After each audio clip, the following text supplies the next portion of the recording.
फरमाया फातिमा बताओ तुम्हारा मेहर क्या रखूं। बीबी ने फरमाया बाबा की उम्मत की बख्शिश, उम्मत मुस्तफा की निजात, ये मेरा मेहर।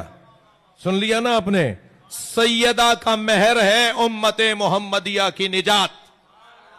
सरकारे दो जहां का कलमा पढ़ने वाला दोज़ख में नहीं जाएगा। ये जनाबे जहरा ने अपना मेहर रखवाया है। थक के नहीं सुनिएगा, मेहर देता कौन है?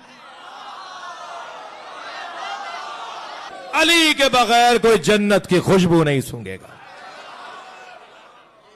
तसव्वुर ही नहीं है। भाई मेहर देता कौन है?